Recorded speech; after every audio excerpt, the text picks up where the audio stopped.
আসসালামু আলাইকুম।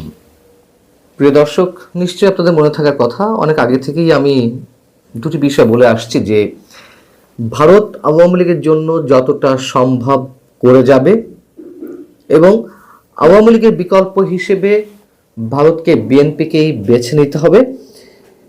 পাশাপাশি একটি কথা আমি আরও দু একবার বলেছি যে বিএনপির শীর্ষ কয়েকজন নেতার সঙ্গে ব্যক্তিগত আলাপচারিতায় তারা আমাকে বলছিলেন যে তারেক রহমান কেন আসেন না, তারেক রহমানের জন্য ভারত হুমকি, ভারতের গোয়েন্দা সংস্থা হুমকি। আমি তাদের যুক্তি দিয়ে বুঝিয়েছিলাম যে ভারত বরং এই মুহূর্তে তারেক রহমানকেই বেছে নিতে চাইবে এবং তার বেঁচে থাকাটা ভারতের জন্য খুবই প্রয়োজন। অতএব ভারত এদিকে যাবে না, আমরা তেমনটাই দেখতে পাচ্ছি আস্তে আস্তে সব কিছুতেই। তার খানিকটা আমরা প্রমাণ পেলাম বুধবার আমাদের সাবেক প্রধানমন্ত্রী সদ্য প্রয়াত খালেদা জিয়ার প্রতি ভারতের পররাষ্ট্রমন্ত্রী ছুটে এলেন তার প্রতি শ্রদ্ধা নিবেদনের জন্য। ভারতবাসীর পক্ষ থেকে, ভারতের সরকারের পক্ষ থেকে, নরেন্দ্র মোদীর পক্ষ থেকে লেখা একটি শোক বার্তা তুলে দেওয়া হলো তারেক রহমানের কাছে। এবং তারও আগে তারেক রহমানের নিরাপত্তার বিষয়টি ভারতের পক্ষ থেকে নিশ্চিত করা হয়েছে এমন গুঞ্জনও আমরা শুনতে পেয়েছি। পরবর্তীতে এসে আমরা দেখলাম শনিবার সকালে বিএনপির প্রতি ভারতের মনোভাব যে ক্রমেই আরো নরম এবং ইতিবাচক হচ্ছে তার আরো একটি উদাহরণ।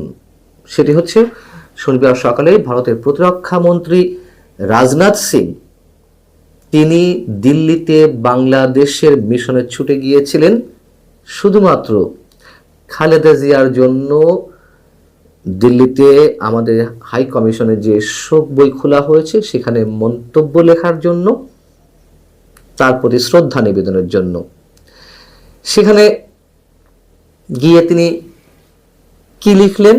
তিনি লিখলেন, প্রতিরক্ষা মন্ত্রী রাজনাথ সিং তিনি লিখছেন, ভারতের সঙ্গে বাংলাদেশের সম্পর্ক জোরদারে গুরুত্বপূর্ণ অবদান রেখে গেছেন সাবেক প্রধানমন্ত্রী খালেদা জিয়া।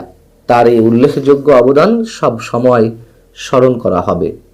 পরে এই বিষয়টি তিনি আবার তার নিজের যে এক্স হ্যান্ডেল সেটিতে পোস্ট করেছেন। দিল্লির এই বাংলাদেশ হাই কমিশনেই গত কয়েকদিন আগে 23শে ডিসেম্বর আমরা দেখলাম যে হিন্দুত্ববাদী কয়েকটা সংগঠন তারা প্রতিবাদ মিছিল করে হাই কমিশন ঘেরাও করার চেষ্টা করলো এবং এই ধরনের প্রতিবাদ মিছিলের মধ্য দিয়ে দিল্লি বেশ উত্তপ্ত হয়ে উঠল। তারও দিন তিনেক আগে আমরা দেখলাম যে কয়েকজন বিক্ষোভকারী তারা হাই কমিশনের কমপ্লেক্সের মধ্যে অবস্থিত বাংলাদেশ রাষ্ট্রদূতের, মানে ওই কমপ্লেক্সের মধ্যে অবস্থিত বাংলাদেশ রাষ্ট্রদূতের যে বাসভবন, সেই বাসভবনের একেবারে সামনে চলে গেল। রাতের অন্ধকারে তারা স্লোগান দিচ্ছিলেন মুহুর্মুহু এবং হাই কমিশনকে প্রাণনাশের হুমকি দেওয়ারও অভিযোগ উঠেছিল। দুদেশের কূটনৈতিক সম্পর্ক যখন চরম তিক্ততার অবস্থায়, তার মাত্র কয়েকদিনের মধ্যে যেভাবে ভারতের প্রতিরক্ষা মন্ত্রী রাজনাথ সিং সেই হাই কমিশনে গিয়ে, মানে তার মতো একজন ভিভিআইপি সেই হাই কমিশনে গিয়ে খালেদা জিয়ার জন্য খোলা শোক বইতে তিনি মন্তব্য করেন এবং সেটি এবার তার এক্স হ্যান্ডেলে পোস্ট করেন। খালেদা জিয়ার স্মরণে শোক জ্ঞাপন করাটা যেমন একটা ইঙ্গিত, বিএনপির প্রতি স্পষ্ট একটা বার্তা আমরা ধরে নিতে পারি যে তারা বিএনপিকে চাইছে বা বিএনপি ক্ষমতায় আসছে, এই বার্তাও তারা দেওয়ার চেষ্টা করছে এবং বিএনপির পাশে রয়েছে। আবার হাই কমিশন প্রাঙ্গণে রাজনাথ সিং এর নিজের যাওয়াটা এই বার্তাও দিচ্ছে যে বাংলাদেশের দূতাবাসে তার সর্বোচ্চ নিরাপত্তা ব্যবস্থা নিশ্চিত করার একটা আশ্বাস ভারতের পক্ষ থেকে রয়েছে। তো ভারতের প্রধানমন্ত্রী আবার আরেকটি জিনিস আমাদেরকে খানিকটা বুঝিয়ে দিয়ে গেলেন। তিনি ঢাকায় এসে তারেক রহমানের সঙ্গে কথা বললেন, পাকিস্তানের স্পিকার, পার্লামেন্টের স্পিকার আয়াজ সাদিকের সঙ্গেও নিজে থেকে করমর্দন করলেন কিন্তু আমাদের প্রধান উপদেষ্টা ডক্টর মোহাম্মদ ইউনূসের সঙ্গে তিনি আলাদা কোনো বৈঠক করার প্রয়োজনীয়তা একেবারে উপলব্ধি করলেন না, অনুভব করলেন না। এটিও স্পষ্ট করে গেলেন যে ভারত এতদিন ধরে যা বলে আসছে এখনো সেই অবস্থা ভারত ধরে রেখেছে। অর্থাৎ দেশটি একাধিকবার আনুষ্ঠানিক অনানুষ্ঠানিক বিভিন্ন পর্যায় থেকে বলেছে, স্পষ্ট করে বলেছে যে বাংলাদেশে আগামী নির্বাচনে যারাই গণতান্ত্রিকভাবে নির্বাচিত হয়ে ক্ষমতায় আসবে তাদের সাথেই এনগেজ হবে বা নিজেদেরকে এনগেজ করতে প্রস্তুত ভারত। কিন্তু অনির্বাচিত সরকার, এই ইউনূস সরকারকে তারা কোনোভাবেই তাদের সাথে মানে সম্পর্ক উন্নয়নে তেমন কোনো আগ্রহী নয়। এই কথা না বললেও আগে কথাটা স্পষ্ট করে বলেছে, পরোক্ষভাবে এটাই বোঝায়। অর্থাৎ তারা এটি বোঝাতে চেয়েছে বর্তমান অন্তর্বর্তী সরকার যেভাবে সাম্প্রদায়িকতাবাদকে, মৌলবাদকে আশ্রয় প্রশ্রয় দিচ্ছে, সেই জায়গা থেকে ইউনূস সরকারকে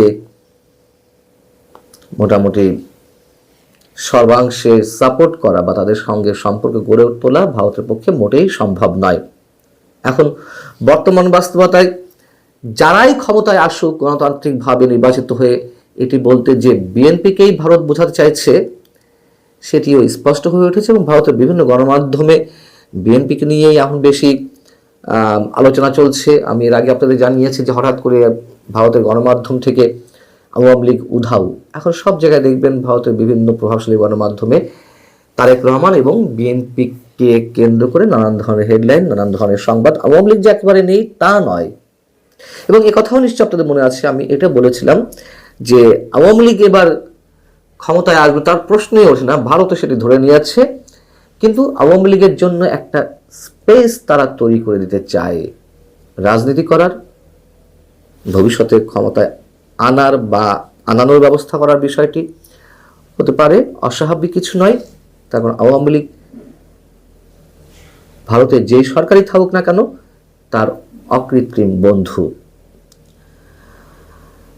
অতএব তারেক রহমানের যে গ্র্যান্ড রিসিপশন, যথেষ্ট নিরাপত্তার সাথে তার মধ্যে বা তার সাথে ভারতের যে ইনভলভমেন্ট, পরবর্তীতে খালেদা জিয়ার প্রতি শ্রদ্ধা নিবেদনের জন্য ভারতের পররাষ্ট্রমন্ত্রী ছুটে আসা, ডক্টর মোহাম্মদ ইউনূসের সঙ্গে বৈঠক না করা, এবং তারপরে আবার রাজনাথ সিং এর এই উদ্যোগ, কি হতো না গেলে, আসছে তো তাদের একেবারে সরকারের উচ্চ পর্যায়ের প্রতিনিধি হিসেবে জয়শঙ্কর তো এলেন খালেদা জিয়ার অন্ত্যেষ্টিক্রিয়ায় অংশ নিতে।